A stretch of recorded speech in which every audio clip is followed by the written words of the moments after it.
Hello and welcome to the weekly wrap-up. I'm Leon and this is Louise. Coming up on this week's show, Fallout 4's getting an update with new additions to your settlements and a new, tougher survival mode. The new Uncharted 4 trailer holds some secrets. But first, Hideo Kojima's been kind of talking about his new PS4 game.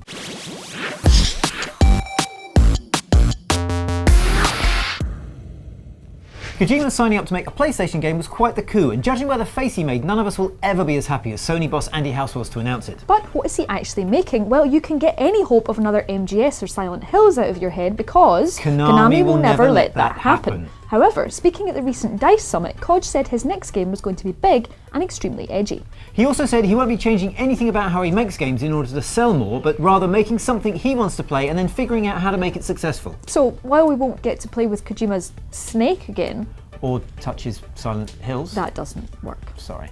It does sound like whatever we get will be 100% Koj. All Koj, all the time. The Koj, the whole Koj, and nothing but... Yeah, we get it. But what do you want to see the master make next? Well, a lot of you want horror. Most of you, in fact. Honestly, I'd like to see a horror game from Kojima, says Zephyr Brandon Peterson. He was able to mind people in creepy ways in MGS. Imagine what that would be like in a horror game. And aside from that, another common theme is that people want to see Hideo do something different. Enough of stealth and action adventure, he has done too much of that, says Wakwaz Hamid. Time to diversify. Something open world was another popular option, but while there were mentions of space, war, crusades, cyberpunk and even wrestling, it really was horror that won everything. So Koj, if you're listening, the fans have spoken. Now don't forget, if you want to talk Kojima or about anything else in this week's show, you can get in touch via Twitter at Leon Hurley, at Shiny_Demon, and even at GamesRadar. In other news, Far Cry Primal is adding a more challenging expert mode in its day one patch. A slightly dubious online listing has pegged PlayStation VR at a sub $500 price point. And BioWare producer Mark Dara has been asking fans if they'd want a Dragon Age Tactics game. Popular answer, oh god yes. Think you finished Fallout 4? Think again. While a new update is bringing new items for settlements, more signs. Data miners have discovered what's in store in the new ultra-hard survival mode. Yep, this is basically the hardest of hard modes and is adding an even more sadistically evil edge to many of the game's features. Like saving, do you? Like every second that you do something? Nuh-uh, you can kiss that goodbye unless you can sleep for an hour or more, making every journey out a much more dicey proposition. And, just like disappointing real life, there's no fast travel anymore, so you really have to walk every inch of the wasteland.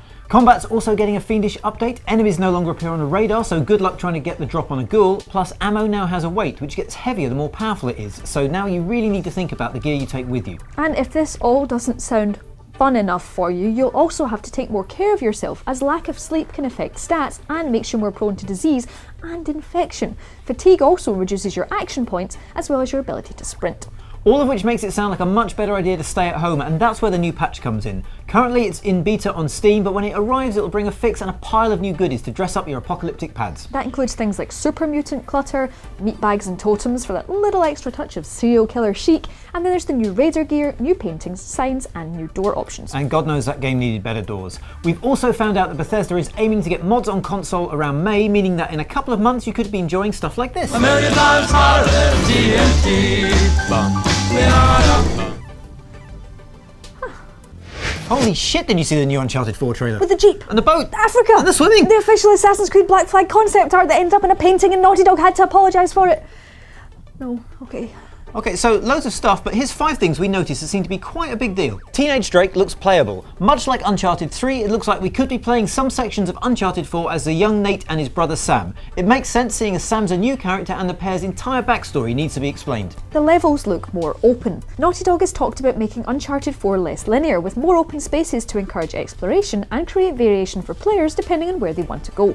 It's not just Jeeps you get to drive. We know the Jeep will be an important tool for Nate's treasure hunt, and Africa looks like a big place to drive around. However, there's also a boat now, and judging by Nathan's quick swim, you might get to do a little sailing around looking for wrecks. You're travelling the world. As well as Madagascar, the supposed location of the treasure belonging to the pirate called Avery, the trailer also reveals Africa, America, that's possibly Manhattan, and what looks like Scotland. Yay! Or Ireland. Huh. We have a bad guy. We've known for a while that Rafe Adler is the villain, and this guy standing next to the already revealed Nadine Ross appears to be him. The two sides seem to be clashing over an artifact that clearly leads the way to the pirate treasure. Treasure. So there you go, there's 5 of the most interesting things we saw in the trailer, but you can find even more over at GamesRadar.com. That's it for this week's show. See you later. Bye bye.